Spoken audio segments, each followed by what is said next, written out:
we go. Good evening, good evening, good evening. How is everybody doing? I hope everybody is doing well. See, JJ's here, Delbert's here, Janet is in the house, Dale from Ohio. We got Debbie Warner's here. I hope everybody is doing well. I hope you guys have had a good week so far. We are, it's already Friday, right? Today's Friday? Yeah. I think it's Friday. Wait, yeah, it's Friday. Oh my God. Well, I tell you what, sometimes the brain don't work. Sometimes the brain don't work.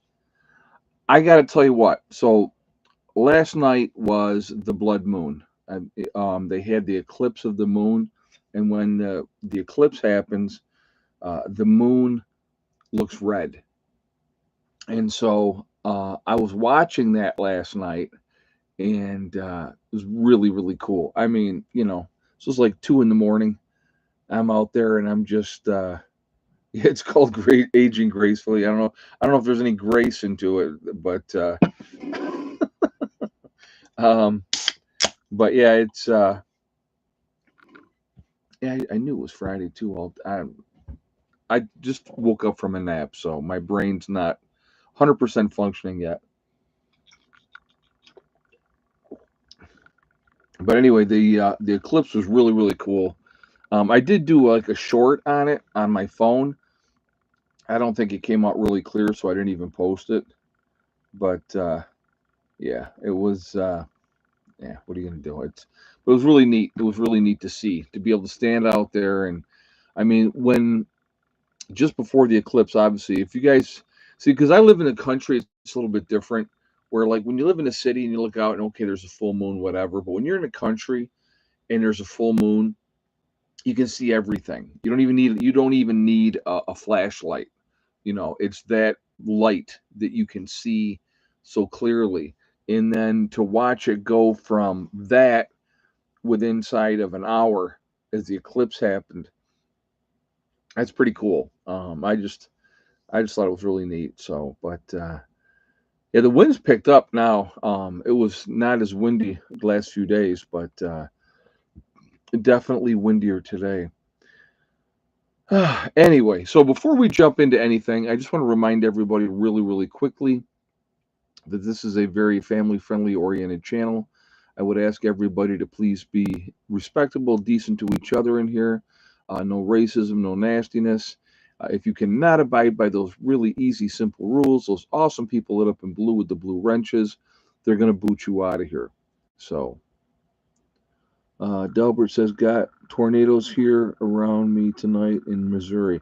Yeah, I'll tell you what, living in Tornado Alley area, um, I don't think I would want to live in that type of. Yeah, it was a red. It was they call it a blood moon, Peter. Yep, the moon did look red. Yep. So, I don't know if I would want to live in an area that I had to worry about all my stuff being destroyed certain times of the year because of tornadoes and stuff like that. It's just, I mean, it's a hardy people that live in those spots. I always will give that up every time to people that live in those places. So, but yeah, like I said, you gotta when you decide where you're gonna be, you have to decide. Okay, Sonia was said I missed it. I was at work. Yeah, it was really like I said, it was really really cool to watch and to watch it, go from like I said, full, and then it slowly started being covered, and then it took a while. It wasn't like a 5 minute thing. It was more like a oh man. Peter said the pups are getting so big so fast. They are really really growing, Peter. As of right now, the only one that doesn't have his ears up is Zeus. Zeus is the only one. Everybody else's ears are up right now. But yeah, other than that, it was the other three. Their ears are up, and I'll tell you what, Gangus's ears, like his ears are so big. I'm like, my God, this dog. And I'm looking at their paws, guy. I'll tell you, I've been looking at their paws. Now, I have three males. and then I have, one female, and, she's already smaller than the three males are. But with the males, I look at their feet and I'm just like, holy crap. I mean, you can really, really tell that they're going to be good sized dogs. I mean, like when Hella was a puppy, I remember looking at her feet going, man, this dog's going to be big. This dog is going to be big. And the boys, their feet are just enormous. So, and they're such good, all of them are such good dogs. They really, really are. Like I said, I really just enjoy all of them. So, I love German Shepherds, but as I've gotten older, my dogs have gotten smaller. But Shepherds are one of my favorite breeds. Yours are beautiful babies. Thank you very much, Debbie. I appreciate that. Yeah, they're. Do you think that they will be security for you? Well, I'll tell you what, just her alone, if she'll hear stuff outside before I do. So, yeah, I mean, of course, they're going to be an early warning system. They're also going to be a deterrent, once they get bigger. People are going to be like, yeah, man, don't go screwing around back there. That guy's got a lot of big dogs. So, I mean, enough people were afraid of Hella, because she can be very intimidating. So it'll be interesting. Like I said, I'm not trying to raise them to be mean. So now you just have to train them all. Yeah, right, right. Like I said, they're already recognizing their names. So because like I said, I talk to them every day. So each one, and then when they come up, and I talk to them, and so they're like I said, they're a lot of fun. They're a lot of fun, and I've really, really enjoyed the whole process with the dogs. It's been great. So anyway, as you guys have seen, I just got a real long ad. Lamb's Light said, "Well, I'm sorry. You guys saw they did pass the temporary budget bill, so they extended it for 6 more months, kicking the can down the road." Um, are the puppies showing good signs of obedience? Yes, yeah, they are, JJ. Because they have a tendency, they want to nip. So I, been on them like, yeah, no, So they've really been. They got to learn. They're puppies. They're gonna test the way that they communicate, especially when they're that young, is through their mouth, and they got to realize what's okay and what's not okay. So I got no ads in the last live stream, but they're back in this stream, and that's weird, isn't it? It's really weird. But anyway, yeah, dogs are like kids. They want boundaries. They want rules. Now this one's willful, I will tell you, but she's a good dog. She's a real good dog. So, and like I said, there's plenty of room for them to run around, which is good. So, dogs are a great deterrent. I used to live in a house on 2 acres. I had a Chow and a German Shepherd. Everyone's house got broken into but mine. When I lived in the city, this is years ago when I was with my first wife, we had Rottweilers. I had two Rottweilers, and the neighbors got broken into. Nobody ever broke into our house. Nobody ever broke into our house. So, but yeah, they were good size. They were those. I love see German Shepherds and Rottweilers. They're my favorite, but I like German Shepherds better. I just do. Hey, Pam in Wonderland. Trump finally got the memo of how stuff gets done in D.C. Blackmail is the fuel. Imagine what they had on Schumer. LOL. Yes. First of all, thank you for the donation. I do appreciate that. You got to understand, it's a whole big game that they're playing down there right now. There's a whole big game plan, and I think that what happened was, and I'm just going to give you my opinion on it. So the bill passed, and Schumer was one of the ones that said, yes, I'll approve it, because certain amount of or Democrats they have to get, like, in the Senate, I think it's 60 to pass those type of bills. and they didn't obviously have those numbers. So they realized what they had to do was, if they didn't pass it, okay, what the Democrats realized, if they didn't pass it, then that looked bad on them.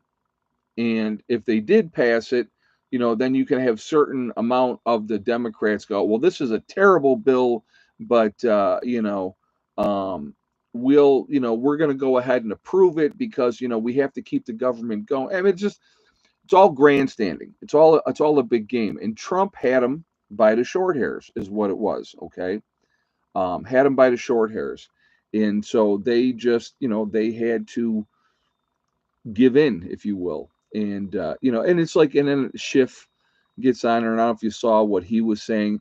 For me, it's going to be a hard no, and he's playing like he's being a tough guy when they already all knew that a certain amount of Democrats were going to go ahead and say yes to make sure it went through. It's just, again, and this goes on, guys, with both sides of this aisle. Okay, it goes on with both sides of the aisle, but when you are coming from a position of strength, which is where Trump is at right now. He's in a position of strength. And not only is do they have the House, the Senate, and the presidency, they have the people. No matter what crap you see on TV from CNN and all this, and oh, people are this and people are that, the majority of people voted for him to do exactly what he's doing. So people are not up in arms. Now, the left is up in arms. Absolutely. The left is going crazy, and they're using fear tactics, and they're saying, I did not see the launch. No, I did not see the launch. Um, but they're using fear tactics because, they want to, oh, he's coming and he's going to take Social Security. He's going to do this and he's going to do that. And it's just, I'm just like, really? Really? Jane Doe. Ed, how long until you get a permanent structure for yourself on the homestead? Seems like you've been in the camper forever. I've been in a camper for a couple of years. Yeah. I would like to, Jane. Thank you for the question. I do appreciate that. You know what? I don't have a strict timetable for what I'm going to do for myself. You know, I have an area picked out that I'd like to build something. There's a couple other things that may happen in the meantime. I don't know yet. So we're just kind of waiting, and I'm in a wait and see kind of situation with that. But yeah, I would like to have a permanent thing here. But you got to understand, okay? The camper, it covers everything that I need for right now. Now, as these dogs get bigger, and having 5 German Shepherds in a camper is going to be a little much. So I'm going to have to do something, at least get something dried in. Jimmy says, "Are you going to post the puppy's weight?" I might. I can figure out how much they weigh. I haven't even thought about that, but yeah, I could pick one up and hold them on the scale and see where they're at. How big of a permanent structure were you thinking? Me personally, I would like a 20 by 40, so I had plenty of room to put everything that I want to do. So no, I don't want to keep it small. If I'm going to build something, I want to build something that I have enough room for plenty of storage, uh, and then have enough room where I can have a decent bedroom and a nice living area, and a kitchen and all that type of thing. So, but like I said, we'll see what happens. I'm not in a spot right now where I would be like, oh my god, I have to have this right now. I'm good where I'm at the moment, but I would like to, yeah, build it once and build it right. Exactly. I'll give you an example. Okay, so Mark is going to be building a 12-foot addition onto his deer blind, because literally as soon as he got it done, he was like, crap, I need more room. So, if you're going to build it to a decent size. I mean, when we had the place up in New York, it was a 14 by 40. Okay. The wider you go is JJ. Would you take care of this moron, please? And thank you so much. Uh, if you the wider you're going to go, it gives you an option of more room to do things that you need to do. The children are playing again. You know, it just I don't know why they just can't grow up and go bother somebody else or go beat their head into the corner. Would you be able to stay in a camper in a New York winter? Ah, that is a good question. Um, I mean, I could if I had to. Uh, I wouldn't want to. The winters down here in the camper are not great either. But once I got exactly, JJ, exactly. Um, Once I got the camper skirted and I put plastic up on the inside windows and then I had the felt put up in here, it actually stays quite comfortable, even when it's the coldest that it is outside. I don't when I got the first real cold that I got down here before I got the camper skirted, before I had the plastic up in the windows, we had a really like a so a week or 10 days of really cold temperatures here. And with the propane on, I could never, and the heat on and set at like 70, camper wouldn't get warmer than 50 degrees. And that was with it on constantly. And I was freaking cold. I mean, it wasn't that long. It was only a couple days, but that was enough of a wake up call that I went, okay, um, time to get this thing skirted. So when I got it skirted, and then I put the plastic up, and then I got the felt over the top of that, and some of that felt has come off. So there's a couple things that I got to redo, which is not a big deal, but like this winter, we had some cold stretches this winter, and I was perfectly fine in here. I mean, I winds blowing like crazy and cold temperatures and snowing, and I went, well, okay, then we just hang out inside. I mean, you would do that in a regular house too. So, but yeah. So I want to show you guys something here. All right, so I still have a bunch of honey.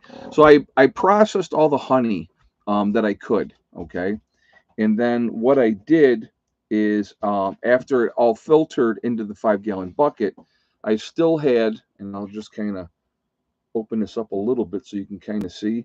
This is all the wax left. So I got cheesecloth, and I don't know if you can see. Let's see. Okay. Well, you can probably see it this way. Underneath here, that's all honey that's filtered through the cheesecloth. So I'm still getting more honey coming out of this. Okay. So what I've been doing is like once a day, is I've been scraping. Hey, C. Ray Radcliffe, thank you very much for the donation. I really appreciate that. So I've been scraping that. And what I have, so I got that up there. What I have is I have this jar here. That was like the last of the honey. So I have a bunch of pound ones. And then I just was like, okay, I've already filled up all the pound ones that I had. So I just took a mason jar and I filled that. And then I just been scooping that up and putting it in here. I still have more that I need to do. I'll show you hold on, I'll show you this here. This is actually pretty neat. So I had filtered that last honey for several days. And this here is just a plate of wax. It's all wax, all beeswax. Um, so what I'm going to actually end up doing with this, let me say, so there you go. What I'm going to be doing with this, I'm going to melt this down. But I still have, oops, sorry, fella. I still have, I'll show you here too. This is what I still have left. This is all stuff, and there's this one here too, and you can actually see in the bottom of that. Those ones I got to do the cheesecloth with yet as well. So it's kind of monotonous, but it is what it is. But yeah, I want to save the wax because the wax can be used. So I'll melt that down and I'll use that. But Really cool stuff. Actually, the whole process. So I wanted to let you guys know this. Okay, so with bees, okay, we are going to get 3 hives this year. Um, as a group, we had talked about that. Getting more when we were going to add more anyway. And unfortunately, the bees that we had didn't make it, and it was such a good hive, such a good hive. I mean, I had pulled, without disturbing the 2 lower boxes, I had pulled out 9.5 pounds of honey this year, or this last fall, from that hive. And then, when they died, hey, Mark Sweetser, I hope I said your name right. Thank you so much for the donation. I really do appreciate that. Very kind of you.